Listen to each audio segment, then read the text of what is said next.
देखिए, आज हम लोग क्या देखने जा रहे हैं कि जो ह्यूमन रिप्रोडक्शन में इसके पहले कुछ वीडियो हम इस टॉपिक पर बना चुके हैं। ह्यूमन रिप्रोडक्शन में मेल रिप्रोडक्टिव सिस्टम में पहले हमने क्या देखा था कि प्राइमरी सेक्स ऑर्गन जिसमें टेस्टिस के बारे में हम लोगों ने देखा था। आज सेकेंडरी सेक्स ऑर्गन को हम लोग देखेंगे और सेकेंडरी सेक्स ऑर्गन में क्या-क्या चीज़ें आती हैं कि जैसे secondary sex organ, secondary sex organ. तो इस सेकेंडरी सेक्स ऑर्गन में सबसे पहले हम लोग क्या देखने वाले हैं कि male, this is the symbol of male, male accessory duct, male accessory duct.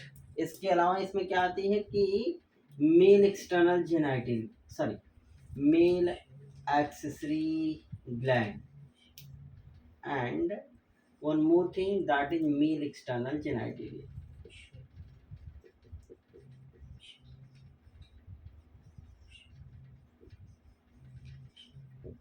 ये सब क्या बनाते हैं? These form the secondary sex organ.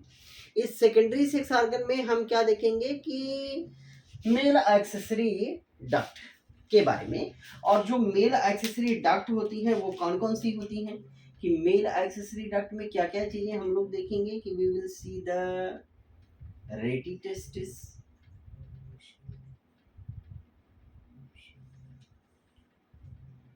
we will see the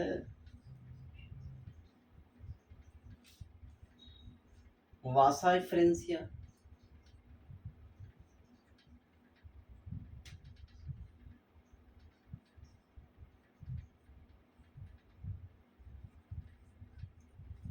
epididymis, vas deferens and ejaculatory duct,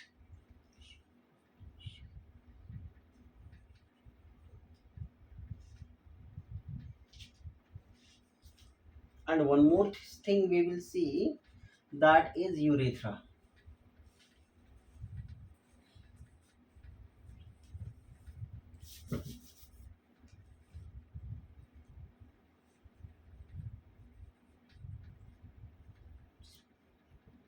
Ejaculatory duct and urethra, these are the secondary male accessory ducts.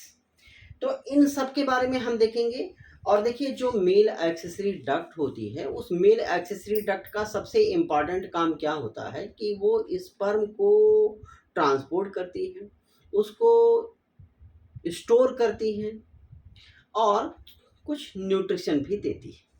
तो जैसे vast difference है, तो हम इन्हीं के बारे में देखेंगे। पहले इसके डायग्राम के बारे में हम लोग देख लेते हैं कि क्या क्या चीजें हैं। तो देखिए,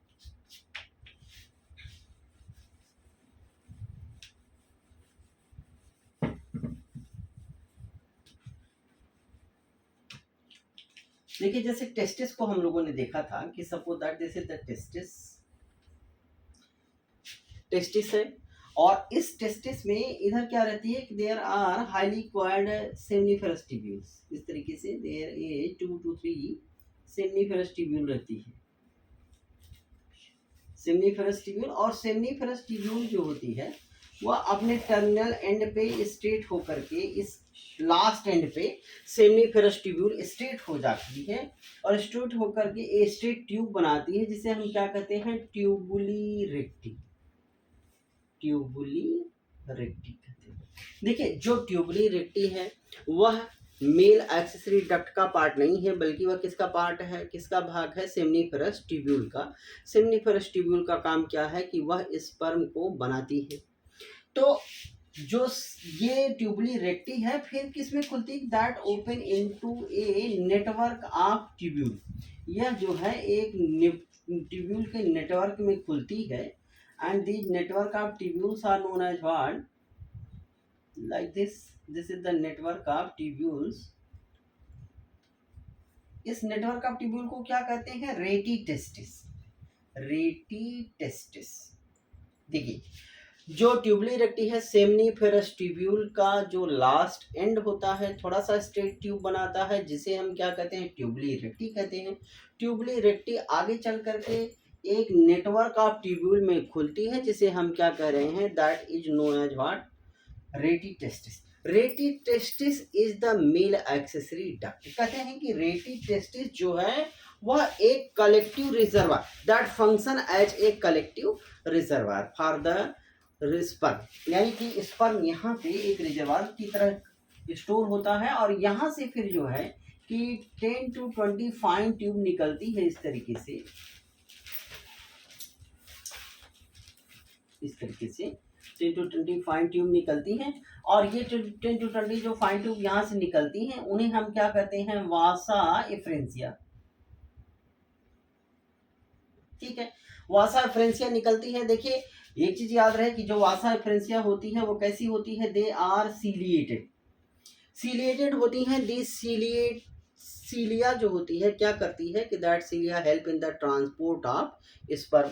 तो स्पर्म यहाँ से निकलता है और फिर यहाँ पर आकर के ये किस में खुल जाती है, that open into a highly coiled tube.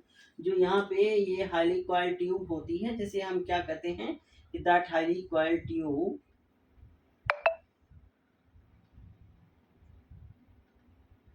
This highly coiled tube को हम इसके पहले वाले टॉपिक में रेट टेस्टिस के स्ट्रक्चर में हम देखे हैं। इसे क्या कहते हैं कि एपिडिडाइमिस।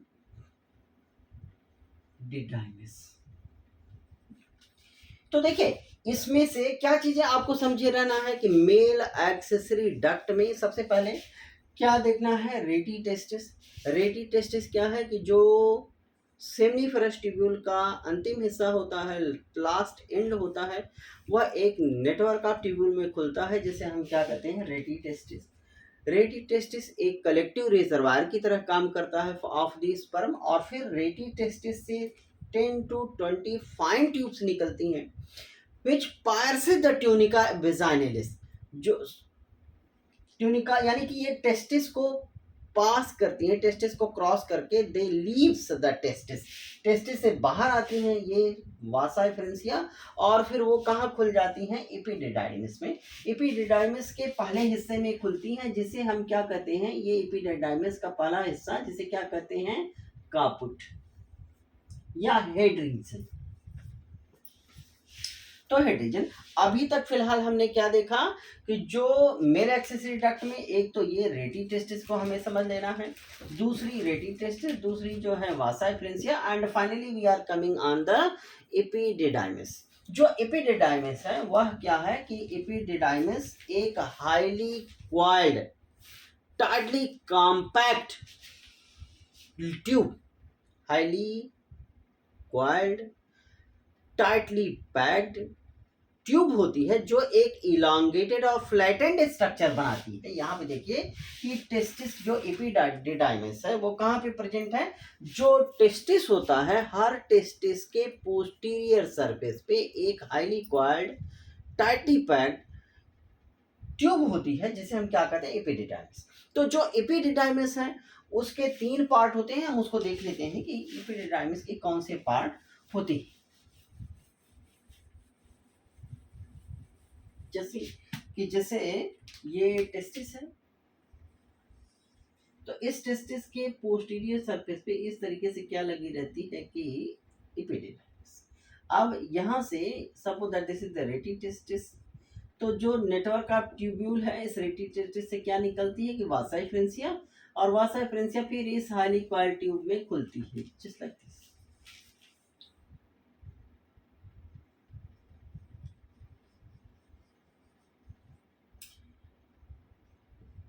तो ये स्ट्रक्चर क्या बनती है, एपिडिडाइमिस। मैंने अभी कहा कि एपिडिडाइमिस कैसी है, हाईली क्वाइल्ड और टाइटली पैक्ड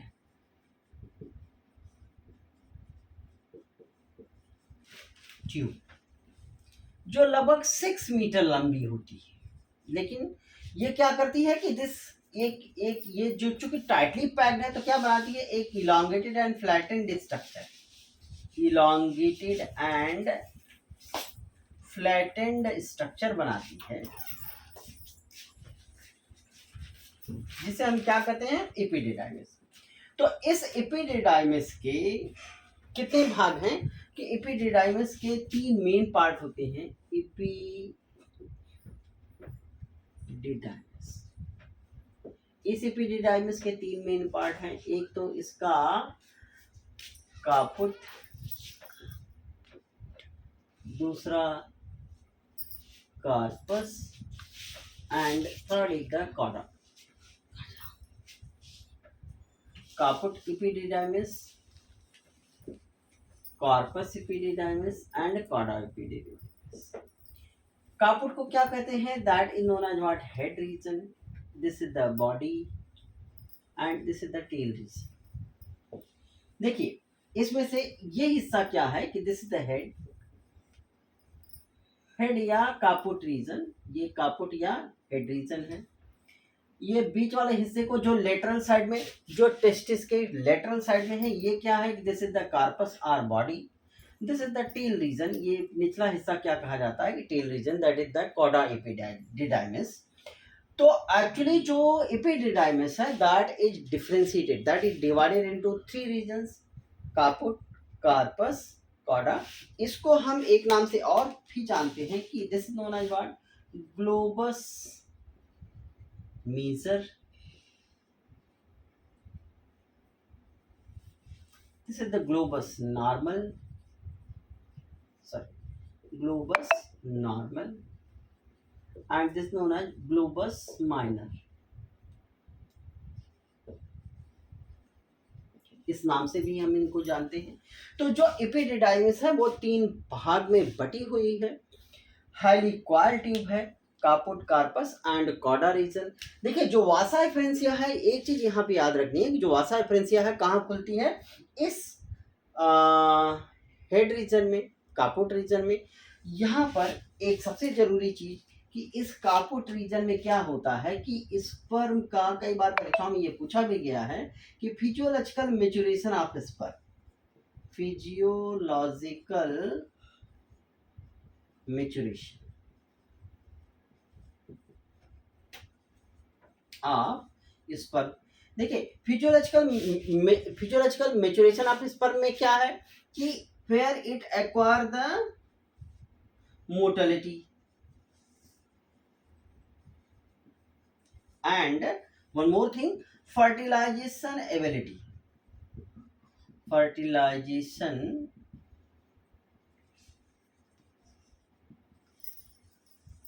एबिलिटी। ये चीज याद रखिएगा। एपिडिडाइमिस रीजन में जो सबसे इंपॉर्टेंट काम कापुट रीजन है, हेड रीजन है, उसमें क्या होता है, sperm undergo the physiological maturation. Physiological maturation में क्या होता है कि sperm acquire the mobility. Sperm जब एपिडिडाइमिस में आता है तो स्पर्म इमोटाइल होता है, मोटाइल नहीं होता है। लेकिन जब यहाँ से स्पर्म आता है, इस पर होता है, तो फिर वहाँ पे उसमें क्या डेवलप होती है, मोटिलिटी डेवलप होती है। वहाँ पर स्पर्म के पास जो डीकैपेसिटेशन फैक्टर रहता है उसको हटा करके उसमें फर्टिलाइजेशन कैपेसिटी भी, एबिलिटी भी डेवलप हो जाती है। तो sperm undergo the physiological maturation in the head region of the epididymis, ये सबसे इंपॉर्टेंट पार्ट है। तो एक एपिडिडाइमिस हो गया, और इसके बाद जो एपिडिडाइमिस का ये कॉडा रीजन है, इस कॉडा रीजन से जो ट्यूब बाहर आती है, एक्चुअली जो उसको हम क्या कहते हैं कि vas deferens. Vas deferens actually continuation है उसी एपिडिडाइमिस के कॉडा रीजन यानी टेल रीजन का कंटिन्यूएशन है, which comes out from the abdominal, which comes out from the testis or it ascends into the abdominal cavity। जो abdominal cavity में ऊपर की तरफ जाती है उसे हम क्या कहते हैं कि वास डिफरेंस। तो उस स्ट्रक्चर को हम लोग देख लेते हैं।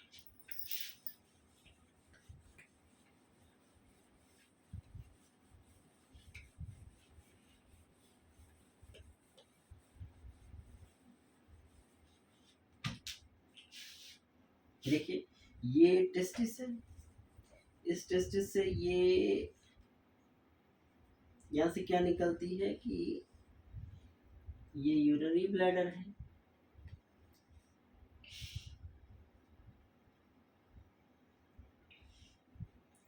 और जो ये ट्यूब बाहर निकलती है,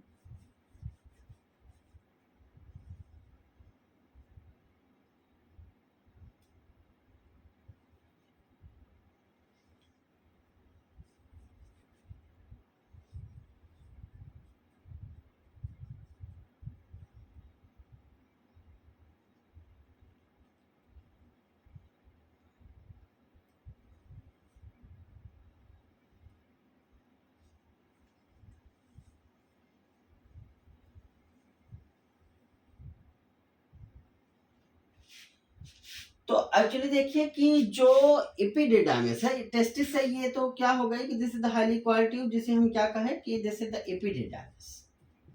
एपिडिडाइमिस, इसका जो कंटिन्यूएशन बाहर आया उसको हमने क्या कहा कि that is the vas deferens. ये क्या है? Vas deferens. वास डिफरेंस देखिए लगभग 40 मीटर, जो 40 सेंटीमीटर लंबी ट्यूब होती है,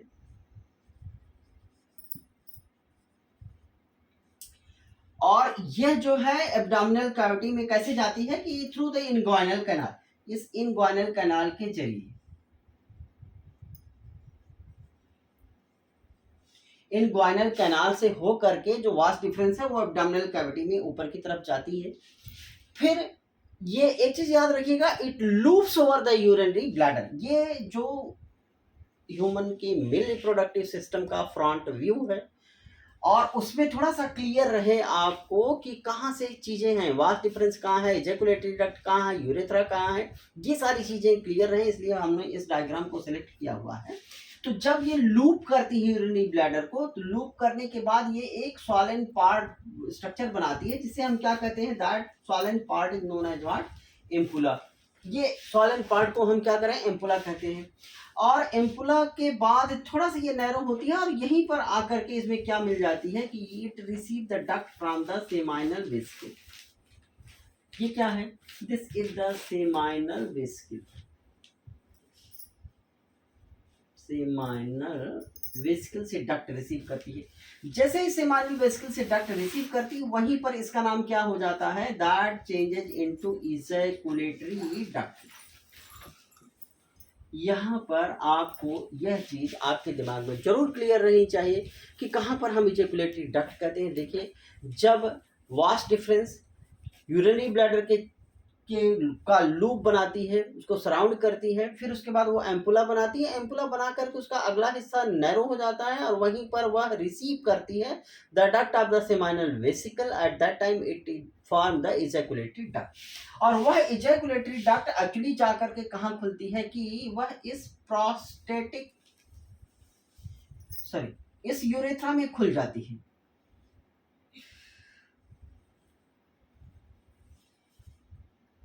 वह यूरेथ्रा जो कहाँ है? प्रोस्टेट ग्लैंड के अंदर है। तो इसी कारण हम कह रहे हैं प्रोस्टेटिक यूरेथ्रा में खुल जाती है। इधर से भी यही काम होता है कि यहाँ पर ये एम्पुला बनाएगी, इस तरीके से ये एम्पुला बनाएगी, और यहाँ पर it will receive the duct of the seminal vesicle. आप जानते हैं कि सेमाइनल वेसिकल एक पेयर होती है, which we will discuss in the male accessory gland में हम लोग देखेंगे। तो यहाँ पर जो है कि ये बनाती है, और इधर से ये टेस्टिस, जैसे इस टेस्टिस से भी ये निकलेगी एंड इट विल एसिड। थोड़ा सा क्लियर होना चाहिए डायग्राम कि आपके दिमाग में कहाँ पर क्या चीजें हैं, लाइक दिस। तो एक्चुअली देखिए कि अब हमें एक चीज क्लियर हो गई है कि जो इजैकुलेटरी डक्ट है, इजैकुलेटरी डक्ट, इजैकुलेटरी डक्ट जो है वो कितनी होती है? लगभग बहुत ही शार्ट ट्यूब होती है, लगभग 2 सेंटीमीटर लॉन्ग ट्यूब होती है। और जैसे यहाँ से लेकर के यहाँ तक के हिस्से को, यहाँ से लेकर के यहाँ तक के हिस्से को, और यहाँ से जहाँ पे ये सेमाइनल वेसिकल जुड़ रही है, यहाँ से लेकर के यहाँ तक के हिस्से को ही हम क्या कहते हैं? Ejaculatory duct. लगभग 2 सेंटीमीटर लंबी ट्यूब होती है, और जब यह रिसीव करती है सेमाइनल वेसिकल की डक्ट को, उसी समय ये क्या बना देती है? Ejaculatory duct. इजैकुलेटरी डक्ट फिर आगे चल करके किस में मिल जाती है कि that join with the prostatic urethra. तो देखिए कि फिर आगे चल करके ये जो स्ट्रक्चर होती है, फिर यहाँ पर ये 2 ट्यूब रिसीव करती है, 2 ग्लैंड लगी रहती है, जिसे हम क्या कहते हैं कि काउपर्स ग्लैंड। काउपर्स ग्लैंड, या इसे हम और क्या कहते हैं, बल्बो यूरिथ्रल ग्लैंड।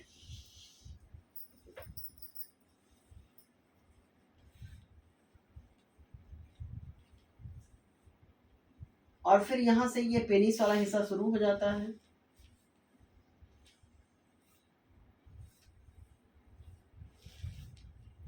और फिर ये जो ट्यूब होती है ये थोड़ा सा यहाँ पे टर्मिनल एंड पे डायलेट हो जाती है और फिर वो बाहर की तरफ खुल जाती है।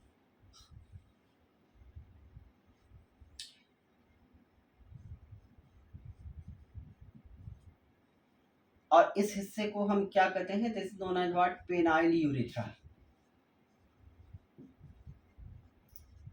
और ये जो ओपनिंग है इसे क्या कहते हैं, यूरिथ्रल मीटस, यूरिथ्रल मीटस। तो देखिए फिलहाल कि जो इजैकुलेटरी डक्ट है वह फाइनली कहाँ जाकर के खुल रही है, कि इजैकुलेटरी डक्ट प्रोस्टेटिक यूरेथ्रा में खुल जाती है। तो जो यूरेथ्रा है this is the urinary bladder, और यहीं पर यहाँ से ये जो क्या खुलती है कि यहाँ से ये दिस इज द यूरेटर,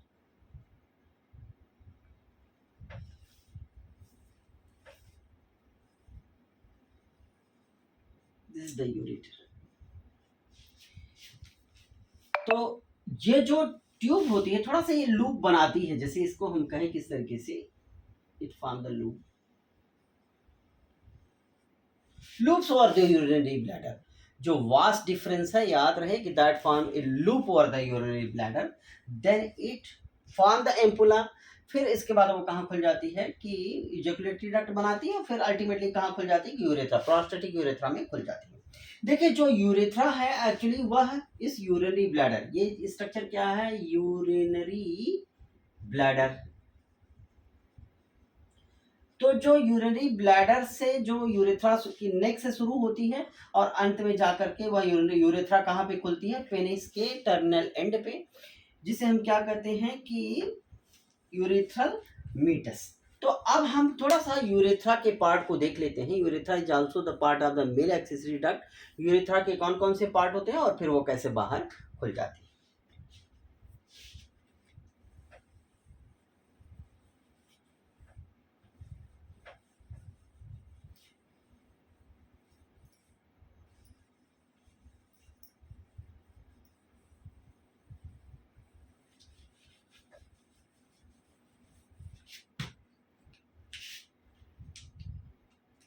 देखिए एक बार फिर से देखते हैं, इस यूरिनरी ब्लैडर है,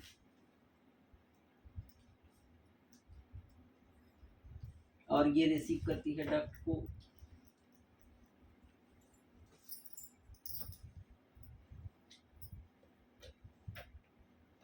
इजैकुलेटरी डक्ट को, और यहाँ पे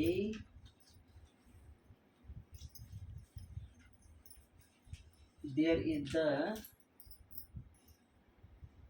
ये क्या है कि प्रोस्टेट ग्लैंड। फिर प्रोस्टेट ग्लैंड के बाद यहाँ क्या रहती है कि बल्बो यूरेथ्रल ग्लैंड, और फिर यहाँ पे शुरू हो जाता है पेनिस वाला हिस्सा।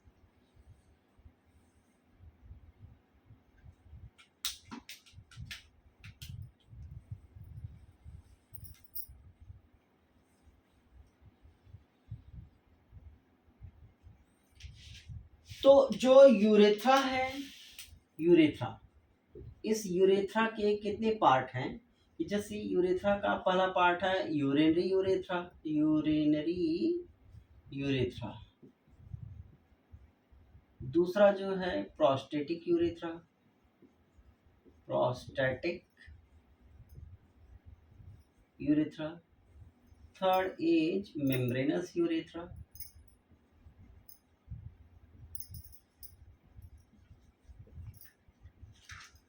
and last one is penile urethra.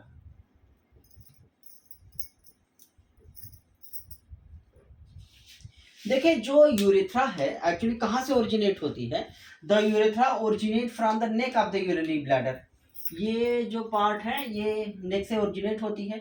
Urinary urethra इसको क्यों कहते हैं, क्योंकि इट कैरीज ओनली यूरिन, इसमें क्या पाई जाती है, केवल यूरिन को ही कंसीडर। देखिए ह्यूमन मेल रिप्रोडक्टिव सिस्टम में यूरेथ्रा जो है that transport urethra transport the sperm and urine both, लेकिन यूरिनरी यूरेथ्रा में केवल यूरिन रहती है। इसी कारण से हम इसे क्या कहते हैं कि यूरिनरी यूरेथ्रा। तो this part is urinary urethra, urinary urethra, ये वाला हिस्सा यूरिनरी यूरेथ्रा है। यूरिनरी यूरेथ्रा एक्चुअली आकर के इजैकुलेटरी डक्ट में, ये सेमाइनल वेसिकल की डक्ट जहाँ पे आके जुड़ती है वहीं पे इजैकुलेटरी डक्ट बनती है, यहाँ से इजैकुलेटरी डक्ट है। तो जहां तक यह इजैकुलेटरी डक्ट से ज्वाइन करती है वहीं तक क्या होता है कि यूरिनरी यूरेथ्रा। इसके बाद ये हिस्सा क्या है, this one is prostatic urethra. Urethra का उतना हिस्सा जो प्रोस्टेट ग्लैंड के अंदर रहता है उसे हम क्या कहते हैं कि प्रोस्टेटिक यूरेथ्रा। लेकिन ध्यान रहे कि प्रोस्टेटिक यूरेथ्रा में यहाँ तक तो यूरिनरी यूरेथ्रा है, उसके बाद से यहाँ तक का हिस्सा क्या कहा जाता है, प्रोस्टेटिक यूरेथ्रा, जो प्रोस्टेट ग्लैंड के अंदर रहता है। इसी प्रोस्टेटिक यूरेथ्रा के अंदर जो है कि प्रोस्टेट ग्लैंड से भी ढेर सारी fine tubes, ducts opens into the urethra and finally जब ये बाहर आता है तो इतना हिस्सा जो होता है कि इसे क्या कहते हैं कि मेम्ब्रेनस यूरेथ्रा। ये वाला हिस्सा जो अनकवर्ड रहता है that is known as what, membranous urethra. चूंकि ये अनकवर्ड है एंड ये सबसे स्मॉलेस्ट पार्ट है। देखिए जो यूरेथ्रा होती है that is nearly 19 to 20 centimetre long tube होती है और यह यूरिन और स्पर्म दोनों को ही ट्रांसपोर्ट करती है ह्यूमन मेल के केस में। तो यहाँ पर एक चीज, यहाँ पे ये जो डक्ट रिसीव करती है इसे क्या कहते हैं कि काउपर्स ग्लैंड, काउपर्स ग्लैंड को रिसीव करती है। और इसके बाद ये कहाँ चली जाती है कि ये यूरेथ्रा का ये लास्ट वाला हिस्सा क्या है, पेनाइल यूरेथ्रा। पेनाइल यूरेथ्रा सबसे लॉन्गेस्ट पार्ट है, यूरेथ्रा का सबसे लॉन्गेस्ट पार्ट है। देखिए जो एक्चुअली इसमें प्रोस्टेटिक यूरेथ्रा होती है वही जो यूरिनोजेनाइटल डक्ट है, urinogenital which carry urine and sperm both, that is the actual part of the urinogenital duct is what, prostatic urethra। urinary urethra urinogenital duct का पार्ट नहीं है क्योंकि वह केवल it carries only sperm, only urine। तो prostatic urethra urinogenital duct का actual part है because it carry the sperm and urine both. फिर पेनाइल यूरेथ्रा ये सबसे लॉन्गेस्ट पार्ट है और फाइनली ये बाहर की तरफ खुल जाता है किसके जरिए, थ्रू द यूरिथ्रल मीटस या यूरिनोजेनाइटल अपर्चर के जरिए बाहर खुल जाता है। तो एक्चुअली देखिए कि जो हम लोगों ने क्या देखा कि मेल एक्सेसरी डक्ट में रेटी टेस्टिस को देखा, एपिडिडाइमिस को देखा, वास्ट डिफरेंस को देखा हम लोगों ने एंड फाइनली हम जो वास्ट डिफरेंस है इजैकुलेटरी डक्ट को हम लोगों ने देखा and finally we have discuss the urethra, part of the urethra. तो इतनी सारी चीज़ें हैं, आप चैनल को लाइक और सब्सक्राइब जरूर कर लीजिए। नेक्स्ट वीडियो लेक्चर में we will discuss the male accessory gland. Thank you.